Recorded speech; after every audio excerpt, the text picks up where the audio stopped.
Hello friends, आप सभी का हमारे YouTube चैनल पे स्वागत है।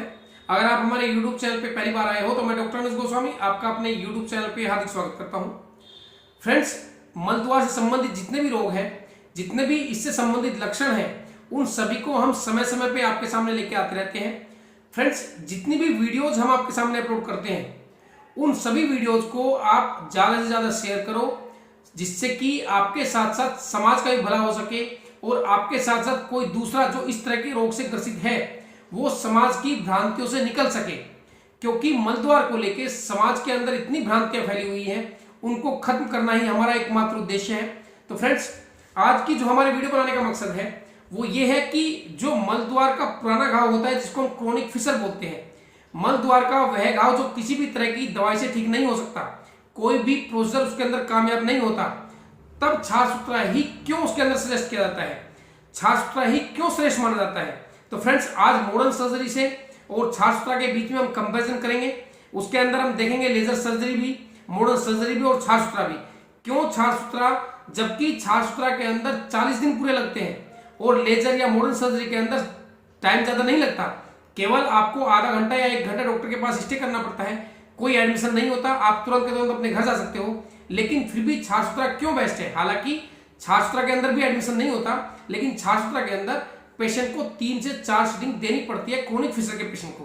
तो फ्रेंड्स, आज इसी के बारे में बात करने की कोशिश करेंगे, इसी के बारे में हम समझने की कोशिश करेंगे कि क्यों मलद्वार के पुराने घाव में छाछ सुतरा ही बेस्ट। ठीक है फ्रेंड्स, चलिए फ्रेंड्स शुरू करते हैं अपनी वीडियो।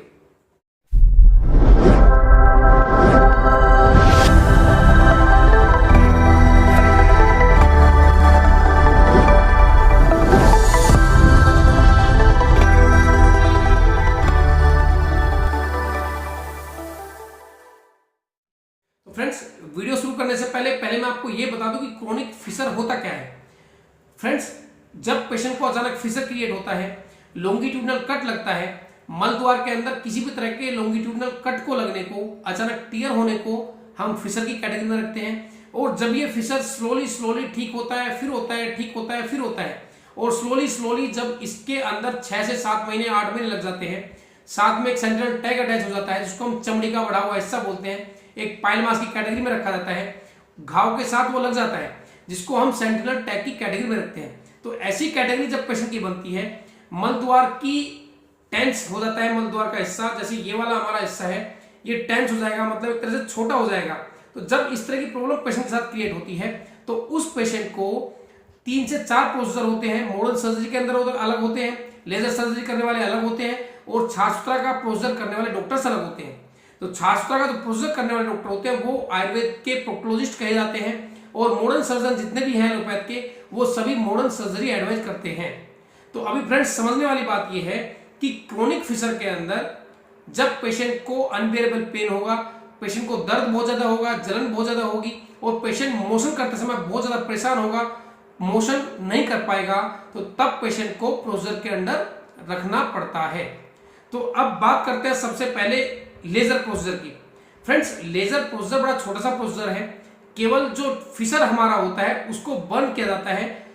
एक एनर्जी का स्रोत है लेजर, जिसके द्वारा उस टिश्यू को, जो टिश्यू डैमेज्ड है, उनको बर्न कर दिया जाता है। बर्न करने के बाद पेशेंट को छोड़ दिया जाता है कि हाँ, अब आपका ट्रीटमेंट पूरा हो चुका है। बहुत ध्यान से समझो फ्रेंड्स कि लेजर ट्रीटमेंट को केवल एनर्जी का एक स्रोत है जिसने केवल टिश्यूज को बर्न किया, मलद्वार के पुराने घाव के टिश्यूज को बर्न किया। बर्न करने के बाद डॉक्टरों के अकॉर्डिंग वो ट्रीटमेंट उनका पेशेंट का पूरा हो चुका है। अब पेशेंट घर जाते हैं, रेगुलर मेडिसिन लेते रहते हैं, बट उनका जो घाव है वो हील नहीं होता, क्योंकि वो केवल बर्न किया गया है। वो घाव स्लोली हील नहीं हो पाता, जिसकी वजह से पेशेंट को रेगुलर बर्निंग सेंसेशन इतना होता है कि ब्लीडिंग बंद हो जाती है। टिश्यू जब डैमेज होते हैं, जब कोटराइजेशन हो जाती है उस जगह की, तो ब्लीडिंग नहीं होती, क्योंकि टिश्यूज ऑलरेडी बर्न हो चुके हैं। तो लेकिन क्या होता है कि रेगुलर पेशेंट को बर्निंग सेंसेशन परमानेंट बना रहता है।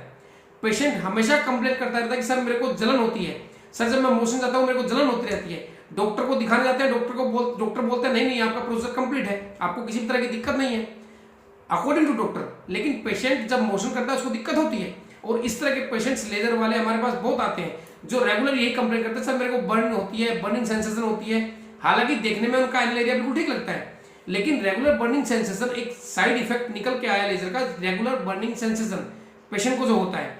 तो फ्रेंड्स ये तो रही लेजर की बात। अब सेकंड जो हम करते हैं लेटरल स्फिंक्टोटोमी, क्लोज्ड लेटरल स्फिंक्टोटोमी या ओपन लेटरल स्फिंक्टोटोमी।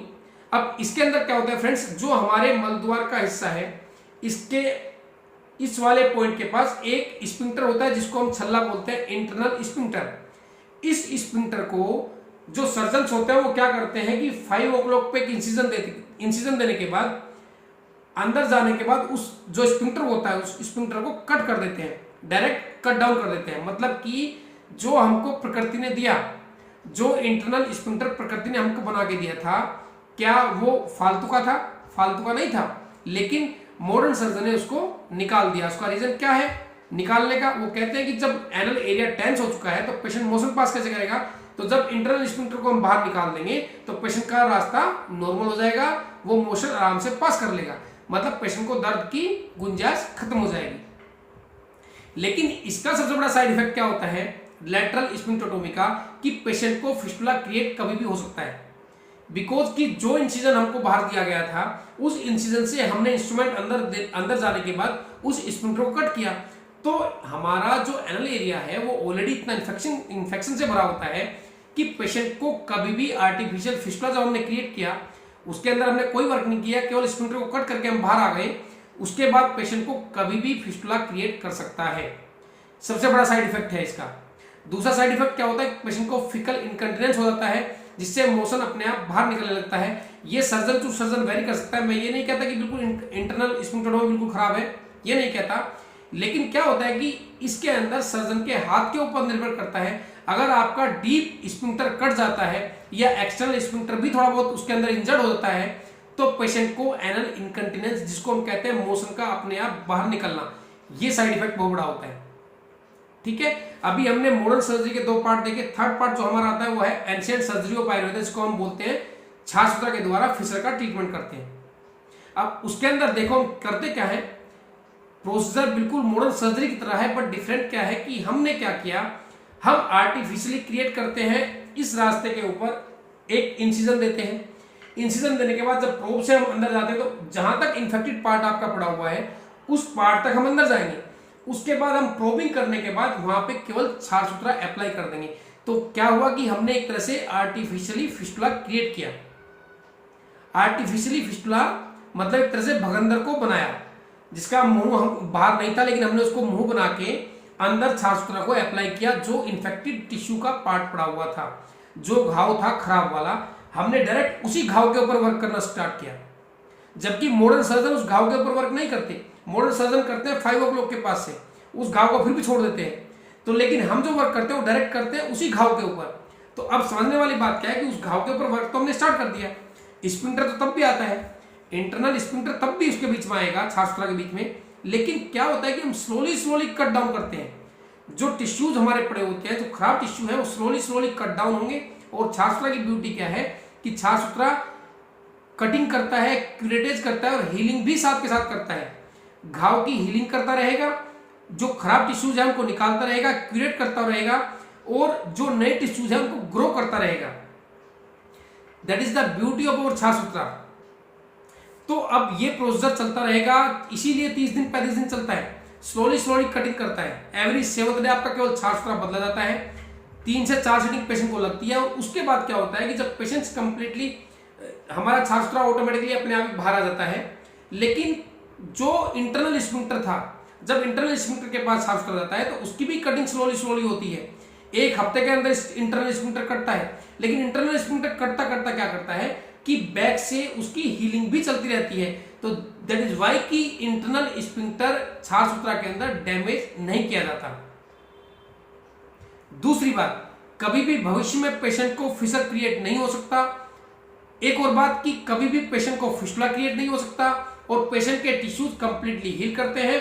केवल 20% वुंड बचता है जो 5 से 10 दिन के अंदर हील हो जाता है। तो ये हमारे छाछ सूत्रा की ब्यूटी है। आज की वीडियो बनाने का मेरा मकसद केवल ये था कि मैं एक कंपैरिजन आपको बताऊं मॉडर्न सर्जरी के अंदर, छाछ सूत्रा के अंदर और लेजर के अंदर, कि क्यों हमारा छाछ सूत्रा ही श्रेष्ठ है। तो फ्रेंड्स, आज तो हमारी वीडियो में इतना ही है। अगर आपको हमारे द्वारा दी गई जानकारी अच्छी लगती है तो हमारे चैनल को सब्सक्राइब करें, लाइक करें, कमेंट करें किसी भी तरह की आपकी क्वेरी हो तो, और ज़्यादा से ज़्यादा हमारी वीडियो को शेयर करें। जय हिंद, जय भारत।